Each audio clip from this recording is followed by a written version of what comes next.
In a statement read by the Deputy Secretary General, the Secretary General said that bringing women to the peace table improves the quality of agreements reached and increases the chances of successful implementation.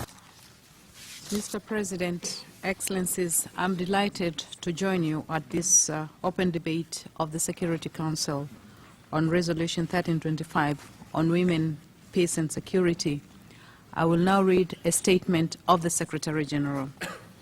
Mr. President, Excellencies, ladies and gentlemen, I welcome this open debate on a subject that is a top priority for the United Nations. Resolution 1325 provides a global framework for mainstreaming gender in all peace processes, including peacekeeping, peace building and post-conflict reconstruction, as well as in the general maintenance of peace and security. The text was a milestone in the Security Council's approach to the question, and I'm pleased to say the Council has consistently reviewed the progress being made to implement it. This year's open debate on the needs of women and girls in post-conflict situations highlights the importance of seizing the opportunity created by a cessation of hostilities. Addressing those needs is critical for long-term peace. So too is empowering women and girls in order that they can play their rightful role in conflict prevention and peace building. As we approach next year's 10th anniversary of Resolution 1325 and the review of its implementation, it is appropriate that today we take stock. In 9 years, only 16 countries have adopted national action plans for the implementation of the resolution. I encourage all member states to take action before the 10th anniversary. Much has been said about the importance of a monitoring mechanism. I have repeatedly called upon this Council to demonstrate leadership in this regard. Attention must also be given to safeguarding the newly acquired roles that women are playing during conflict, including in decision-making.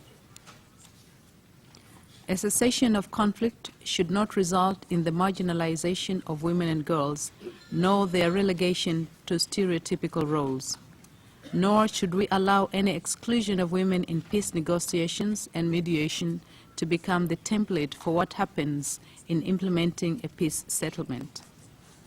Indeed, a growing body of evidence suggests that bringing women to the peace table improves the quality of agreements reached and increases the chances of successful implementation.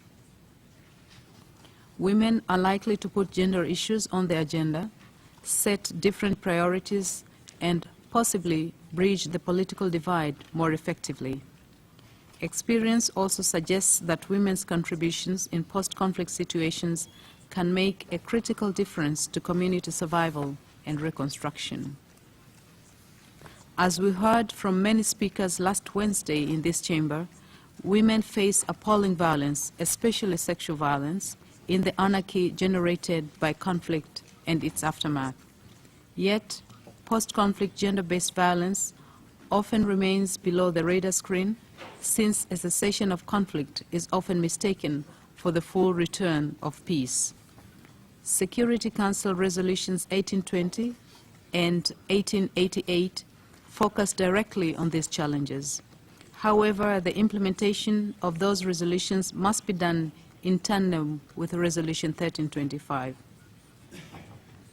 The strengthening of women's participation in decision-making is critical to overcoming the scourge of sexual violence.